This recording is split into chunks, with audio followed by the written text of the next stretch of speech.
Добрый вечер. В прямом эфире информационная программа «Сегодня», в студии Ирина Джуева. Коротко о главных событиях 9 декабря.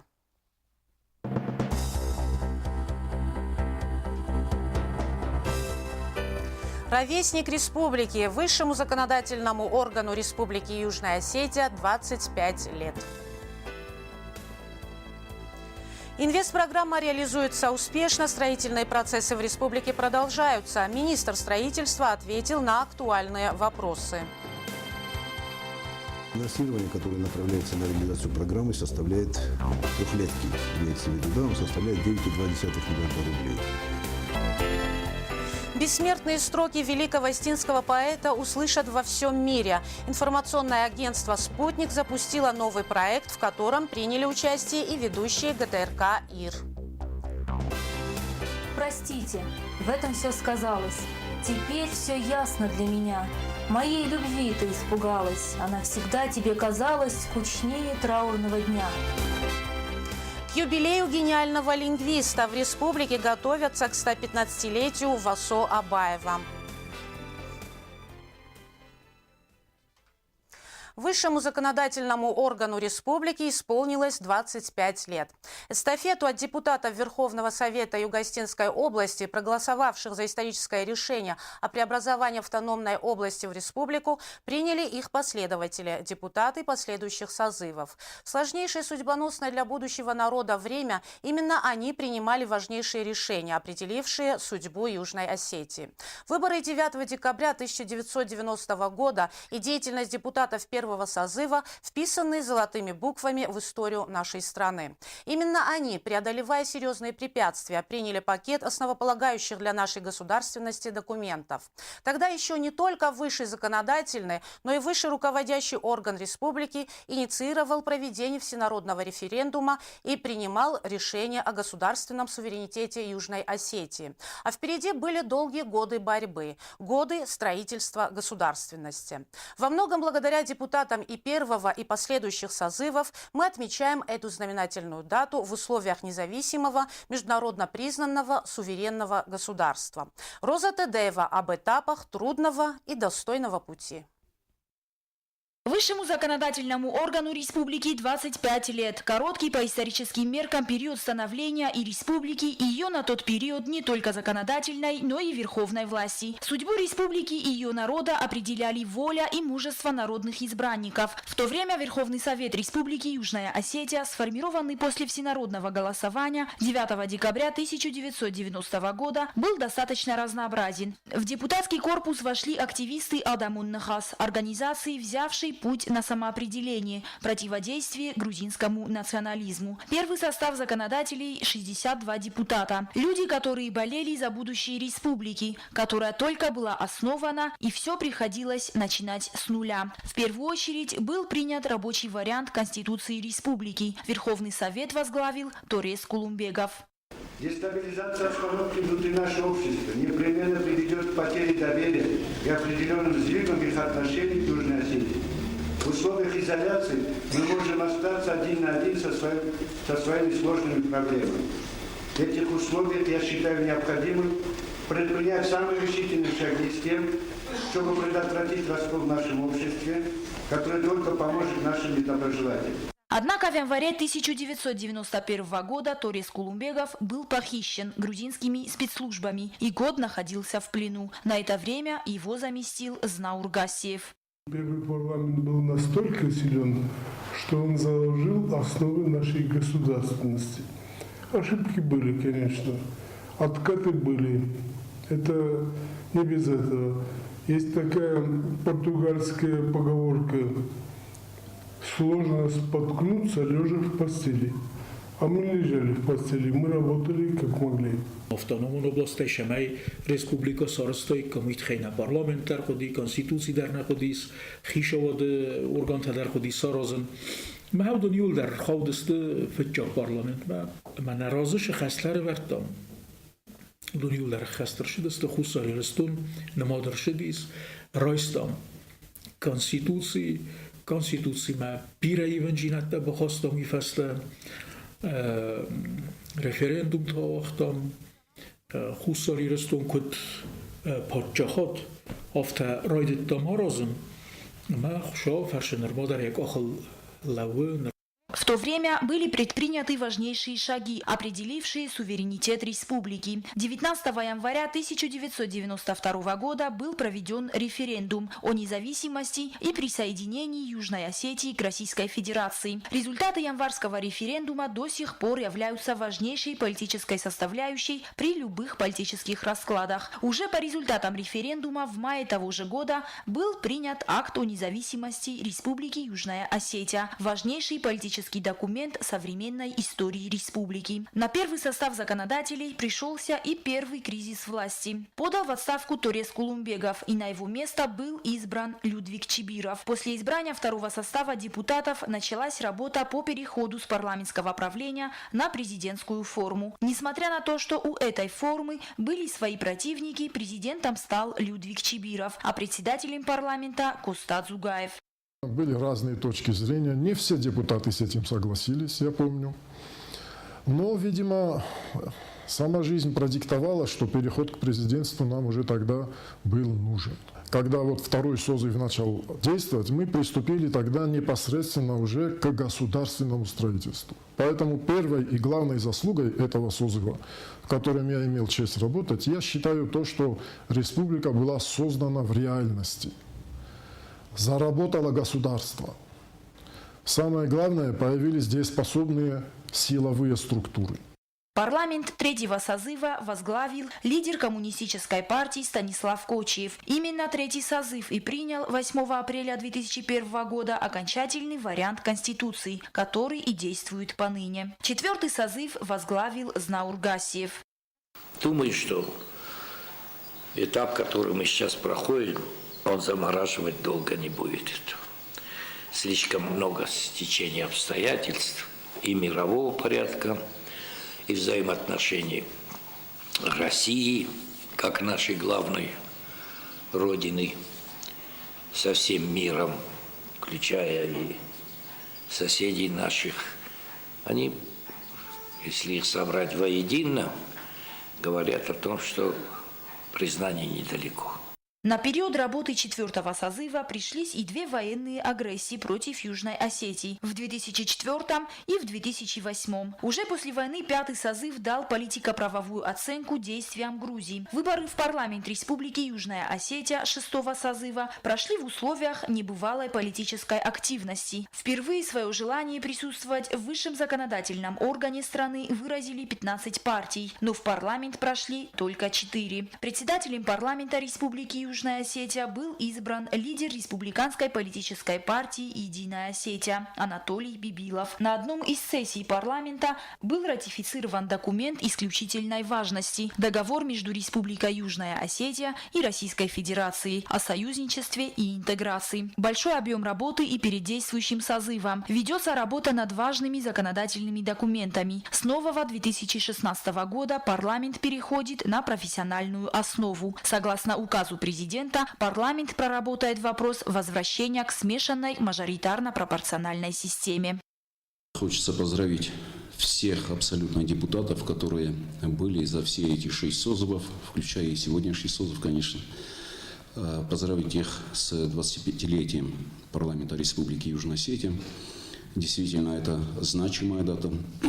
Как раз на решениях первого созыва парламента сегодня мы строим свою государственность. Именно эти люди заложили основу, политико-правовую основу нашего государства, Республики Южная Осетия. Люди, которые возглавляли парламент все эти годы, они внесли действительно неоценимый вклад в законотворческую деятельность Республики Южная Осетия, равно как и все депутаты, которые тогда были там представлены. И от всей души желаем крепкого здоровья всем абсолютно депутатам всех созывов. За 25 лет народными избранниками становились разные люди. Среди них были академики, доктора и кандидаты наук, лауреаты самых различных премий. Большинство носят почетные звания, являются кавалерами орденов и медалей. Сегодняшнее поколение благодарно им, так как почти все так или иначе причастны к защите Отечества, обретению Республика Южная Осетия статуса независимого государства. Роза Тедеева, Азамат Кудзев. Информационный выпуск «Сегодня». Наш телеканал готовит документальный фильм о 25-летней истории парламента Республики Южная Осетия. Он выйдет в эфир в ближайшее время. Леонид Тибилов поздравил депутатов парламента с юбилейной датой – 25-й годовщиной образования парламента Республики Южная Осетия.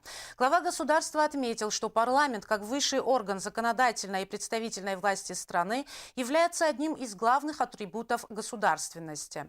По мнению президента республики, истекшие 25 лет деятельности парламента в Южной Осетии несут на себе печать высочайшего патриотизма депутатов, их политической мудрости и обоснованного оптимизма.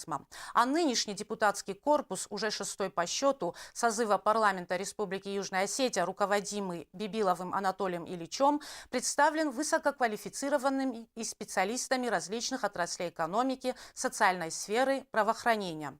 Президент пожелал народным избранникам новых больших успехов в деле служения народу и своей стране, мира и благополучия им и их семьям. Председатель правительства Южной Осетии Доментий Кулумбегов поздравил депутатов с 25-летием образования законодательного органа власти Южной Осетии. Премьер пожелал всему депутатскому корпусу благополучия, мудрых и взвешенных решений, успешной плодотворной деятельности во благо народа Республики Южная Осетия. В день 25-й годовщины образования парламента Республики Южная Осетия депутатам всех созывов, аппарату парламента доброго здоровья, благополучия, высокой результативности в работе, а депутатам 6-го созыва больших достижений на ниве законотворчества и новых свершений во имя процветания Осетии пожелал председатель парламента Республики Южная Осетия Анатолий Бибилов. К другим темам. Председатель правительства Доментий Кулумбегов сегодня осмотрел объекты инвестпрограммы, которые включены в план на текущий год. Здание администрации президента, детская больница, новый микрорайон на улице Героев, улица Остинская и здание Госдрамтеатра. Некоторые из объектов перейдут на следующий год, а большинство сдадут в эксплуатацию к концу декабря. Вместе вот эти причины, они не позволили до 2015 года конца сдать объект. Я надеюсь, что в будущем году, летом, этот объект будет сдан, и мы получим современный, хороший объект. Надеюсь, что любители театра и общественность поймут причины, почему мы в текущем году не подарили этот объект нашей республике. Но я думаю, лучше выдержать все технологические циклы при строительстве, лучше учесть все пожелания и Министерства культуры, и театральной общественности. И пусть объект будет сдан на полгода позже, но зато мы не будем потом жалеть ни о чем, так сказать, при строительстве данного объекта. Об итогах реализации инвестпрограммы на 2015 год шла речь в прямом эфире программы «Добрый вечер» с министром строительства, архитектуры и жилищно-коммунального хозяйства Эдуардом Дзагоевым. Пожалуй, нет второго такого ведомства, работа которого находилась бы под столь пристальным вниманием. В республике идет масштабный строительный процесс. Это самая динамичная и активно функционирующая отрасль. Поэтому вопросов министру было много. О самых актуальных из них в нашем следующем материале.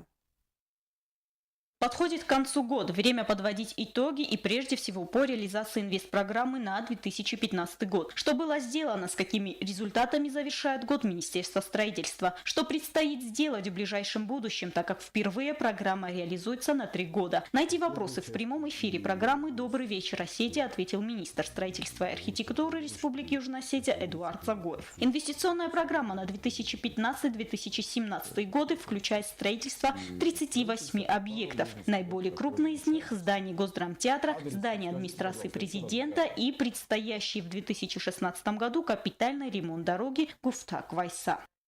Финансирование, которое направляется на реализацию программы, составляет трехлетки, имеется в виду, да, он составляет 9,2 миллиарда рублей. Из них на 2015 год предусмотрено 2 миллиарда 428 миллионов рублей. Значит, на 2016 год это 3 миллиарда 616 миллионов рублей и на 2017 год 3 миллиарда 66 миллионов рублей.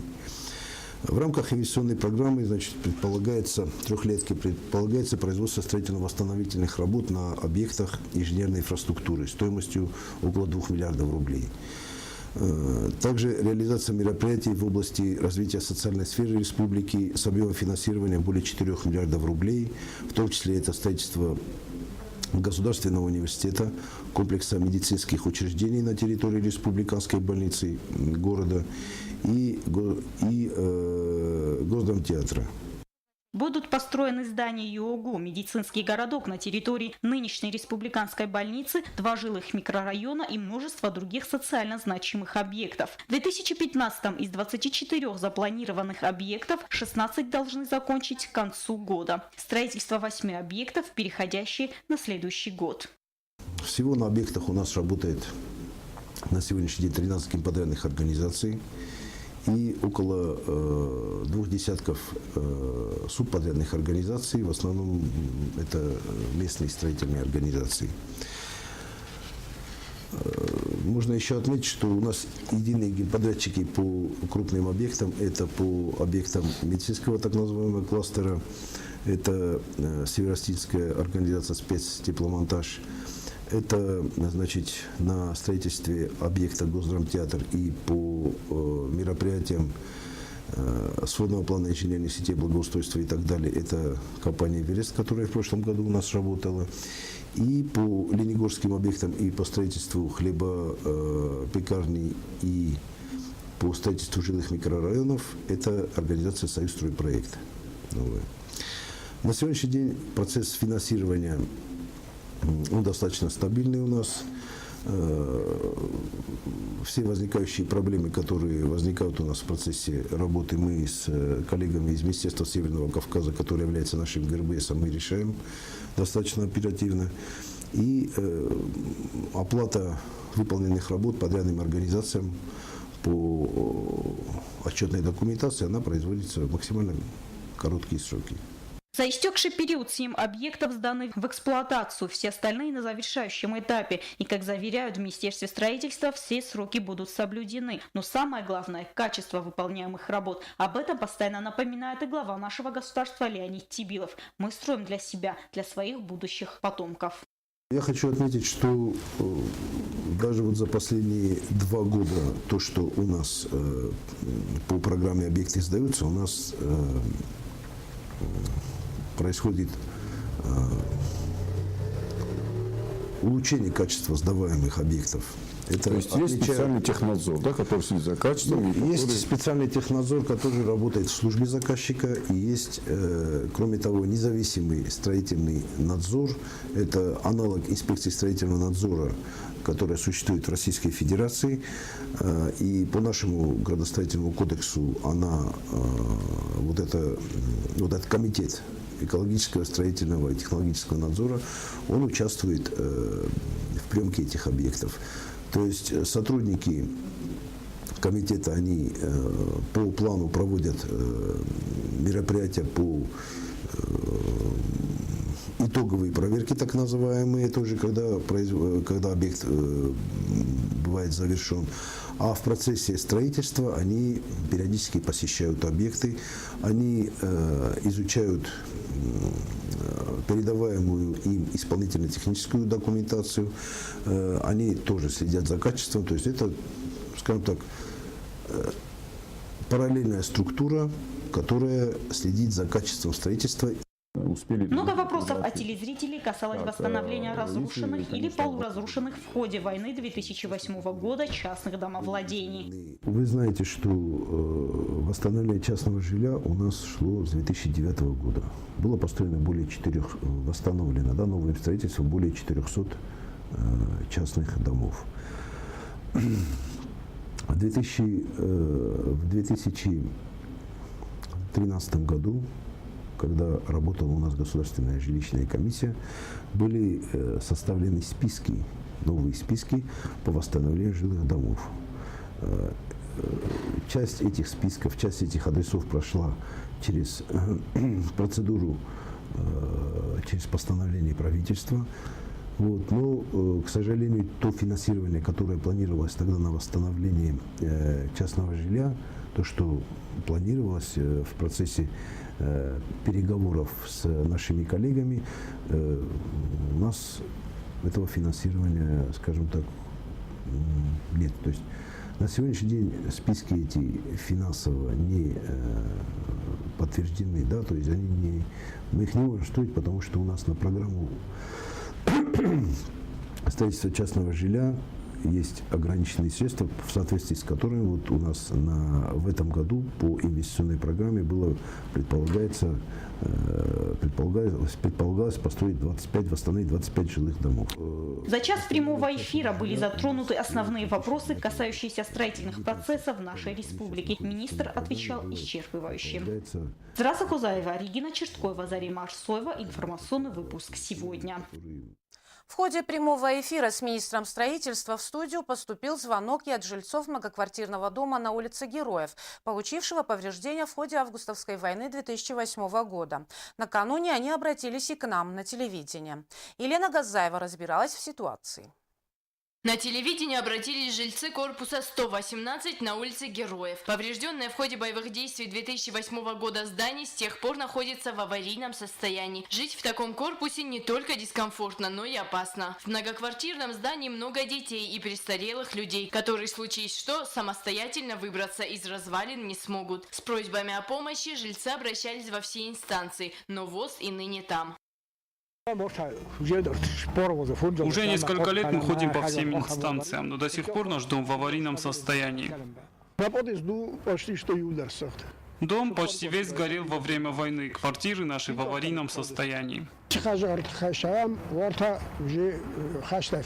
До сих пор наш дом забыт всеми, хотя мы обращались ко всем должностным лицам. Мы боимся заходить в свои квартиры. Обычно в таких случаях мы обращаемся за разъяснениями к официальным лицам, но на сей раз нам ответили на вопрос в передаче «Добрый вечер, Осетия». Гостем Тамерлана Дзуцева был министр строительства Эдуард Загоев. В числе вопросов, относящихся к восстановлению и строительству, поступил звонок и по поводу дома на улице Героев. Вот по улице Героев, в конце улицы Героев, вот за 12 школой есть пятиэтажный дом, который тоже был в зоне обстрела. Вот какова его судьба? Будут ли его ремонтировать, не будут? Что с ним будут делать? В настоящее время в программе восстановления жилья этот дом не значится, но по этому дому были по поручению руководства, по поручению президента составлены сметные расчеты, в том числе и по Героев 118. Да, наверное, да. Потому что этот дом попадал во время в кадры, да. Попадал, потому что это по нему стреляли, били. То есть были составлены дефектовки и были расценены эти объемы видов работ. То есть эти документы у нас имеются, это документы для работы. То есть проблема восстановления жилья, она достаточно важная и достаточно острая на сегодняшний день. И руководство периодически занимается этой проблемой в контактах со своими коллегами в России. Вот. Поэтому, я надеюсь, что по этому дому у нас определенные мероприятия, наверное, в ближайшее время будут.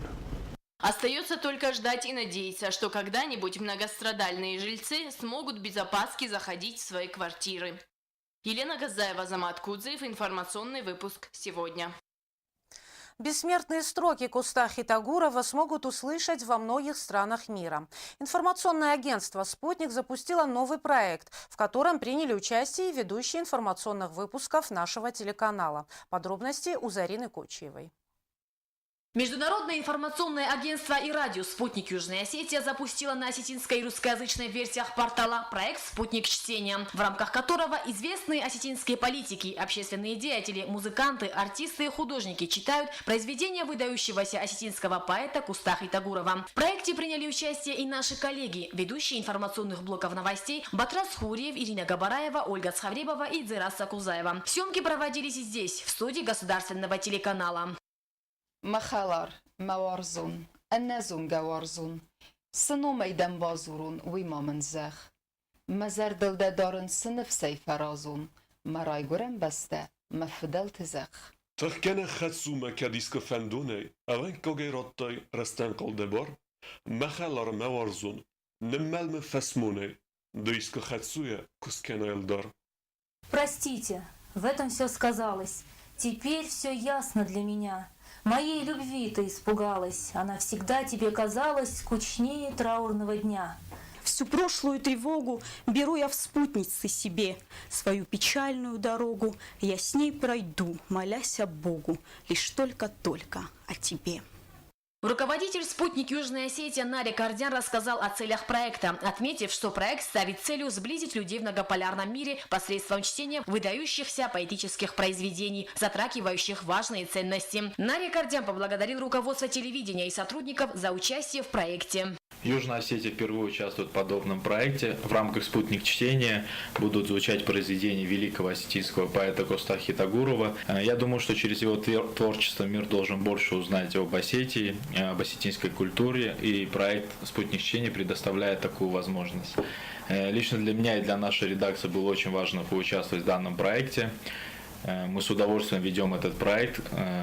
Проект был запущен 2 декабря на нашем сайте. И с периодичностью 1-2 ролика в неделю он будет длиться еще не одну неделю. Уже в нашем проекте участвовал посол Российской Федерации в Южной Осетии Эльбрус Каргиев. Участвует также известный актер Вадим Салати. Также мы хотим выразить благодарность телевидению, которое сразу же согласилось поучаствовать в проекте. «Спутник» – международное информационное агентство и радио с мультимедийными информационными хабами в десятках стран. «Спутник» включает в себя сайты, аналоговое и цифровое радиовещание, мобильные приложения и страницы в социальных сетях. Для подписчиков новостные ленты «Спутник» круглосуточно выходят на английском, арабском, испанском и китайском языках. Зарина Кочева, Ринат Медоев. Информационный выпуск сегодня. Под эгидой представительства Россотрудничества в Южной Осетии и Министерства образования и науки Республики Южная Осетия стартовала Олимпиада по русскому языку «Время учиться в России». Победители и призеры Олимпиады, которая продлится до 17 декабря, будут награждены дипломами и ценными подарками. Но значение конкурса прежде всего во влиянии результатов на отбор наших выпускников при поступлении в российские вузы.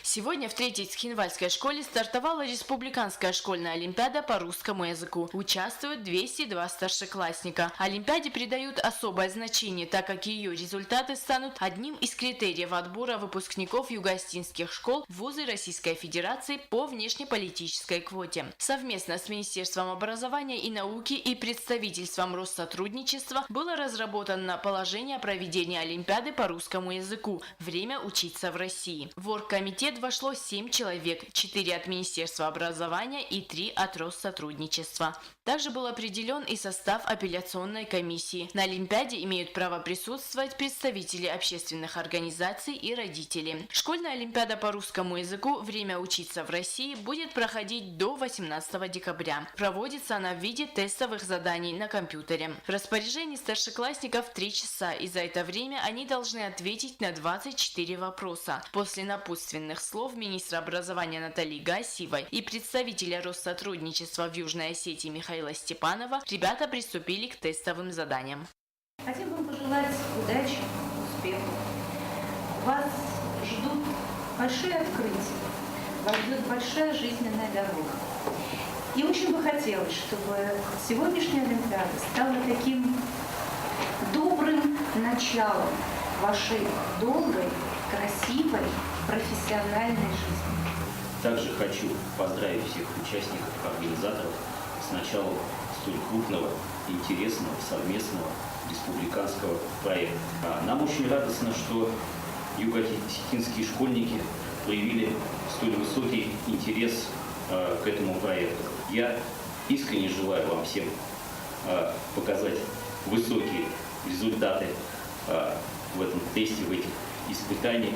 Важно и то, что участник Олимпиады сразу может узнать результаты сдачи теста. По положению победителем Олимпиады считается человек, набравший максимальное количество баллов. И если таковых будет несколько, то они все признаются победителями. Призером Олимпиады считается тот ученик, который наберет максимальное количество баллов, не считая победителя. Если таковых окажется несколько, то они все признаются призерами. Таким образом, работа оргкомитета будет максимально прозрачна. Результаты, полученные после проведения Олимпиады, станут объективным свидетельством об уровне владения русским языком в общеобразовательных школах республики. Елена Газаева, Александр Кукоев. Информационный выпуск «Сегодня».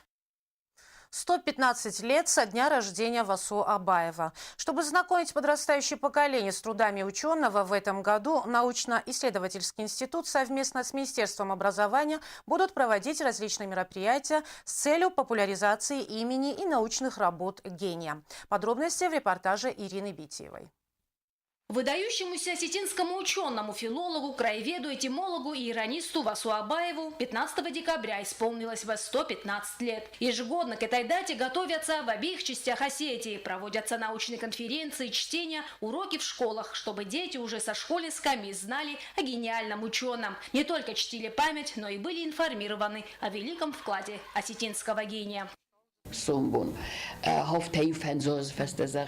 В будущем, примерно через 50 лет, последующие поколения должны знать, как ценили Васу Абаева. Возможно, через 50 лет изменится многое. И в жизни, и в науке появятся другие мысли, но я твердо верю в то, что сделанное Абаевым в языкознании, его высказывание об осетинском, иранском, русском языках останется неизменным. В этом году научно-исследовательский институт совместно с Министерством образования будут проводить различные мероприятия с целью популяризации имени и научных работ гения. Минобразование планирует во всех школах республики уроки, посвященные Васу Абаеву. Между старшеклассниками всех школ также будет проводиться интеллектуальная игра «Последователи Васо». Научно-исследовательский институт будет проводить конференцию 15 числа. Совместно с Министерством культуры, Министерством образования и Государственным университетом планируются и другие мероприятия. Хочется, чтобы учащиеся школ приняли активное участие во всех мероприятиях. Проводились чтения, диктанты. О выдающемся вкладе гения не только своего времени можно говорить много. Его научные труды долгие годы останутся хрестоматийными для лингвистов. Их будут исследовать и изучать. А для нас имя Васу Абаева и гордость, и ответственность за осетинский язык, культуру, идеологию. То, чему посвятил жизнь Васо Иванович и завещал нам. Ирина Битева, Азамат Кудзеев. Информационный выпуск «Сегодня». Далее вас ждет прогноз погоды на завтра, 10 декабря.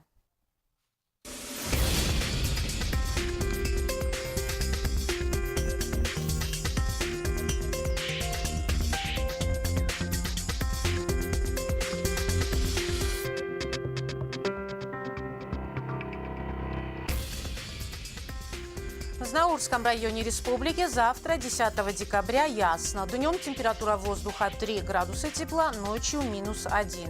В Завском районе ясная погода, днем 1 градус тепла, ночью -3. В городе Квайса малооблачно, днем нулевая температура, ночью -4.